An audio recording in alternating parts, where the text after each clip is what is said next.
Bom dia, galera do sexto ano. Olha eu aqui de novo, viajando pela matéria de história com vocês, obviamente.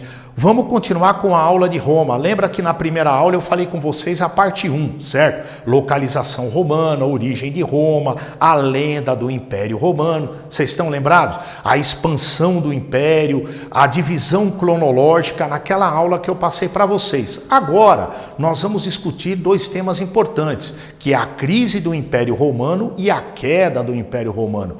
Olha que foto bonita aqui, né, de Otávio César. Olha aí, ó, o grande estadista aí, um cara, né, que falava muito bem, tinha uma boa oratória. Mas vamos lá, galera, vamos ao que interessa. Porque na realidade esse império monstruoso que dominou aí durante séculos e séculos a humanidade dita civilizada, ruiu. Nós temos várias causas. Primeiro, a crise a partir do século II a.C., né? A grande briga entre as terras, as desigualdades sociais, a briga entre os camponeses. Esses camponeses, quem é o camponês? Aquele que trabalhava a terra, que cultivava a agricultura, ele também fazia parte do exército romano. E ele começou a observar que ele poderia ter uma melhor condição do que simplesmente servir no exército romano. Daí a desigualdade das terras, a tentativa, né, de pegar uma terra, de ter uma propriedade, coisa que os imperadores não estavam distribuindo. Segundo, a crise política do século I, né? Então essa crise, ela vai ser a questão dos imperadores, vai minar ali com a corrupção, esses imperadores muito corruptos, né? Muito dinheiro, muita prata, muito ouro. Essa corrupção também começa a minar o Império Romano. Outra coisa, o fortalecimento do exército. O exército, como eu falei na última aula para vocês, lembrem? Eles eram militares, eles eram disciplinados, eles eram organizados e treinados. Eles começaram a ter várias vitórias. O Império Romano se tornou o que foi por causa do exército romano. E quando eles se tornaram fortes, eles viram que eles também tinham um papel fundamental nesse império.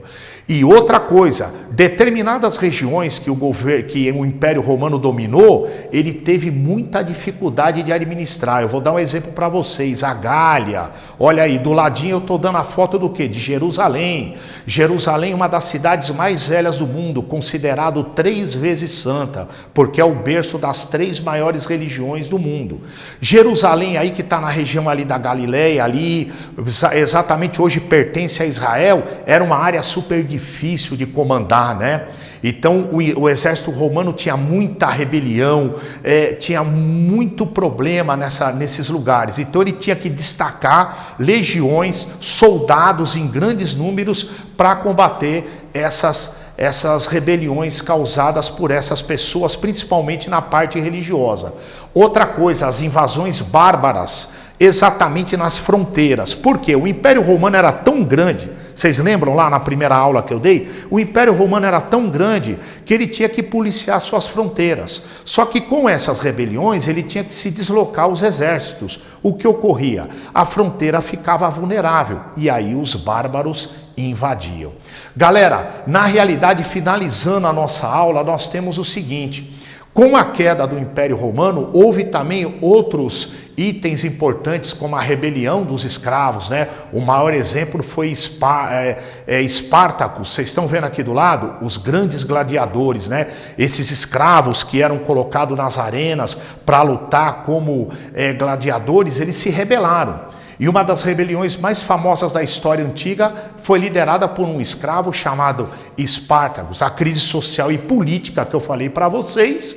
E um item importante, a expansão e o domínio do cristianismo já no final do Império. O cristianismo que tem origem no Império Romano e praticamente no seu finalzinho ali, depois do século IV, V, ele começa a expandir e obviamente mais tarde ele acaba dominando o Império Romano, que é o nosso próximo assunto da nossa próxima aula, que vai ser o Império Bizantino ou exatamente o Império Romano do Oriente. Galera, espero que a aula aí esclareceu as dúvidas de vocês, exatamente a organização cronológica. Até o nosso próximo encontro e não esqueça do nosso projetinho. Tchau, tchau, até mais.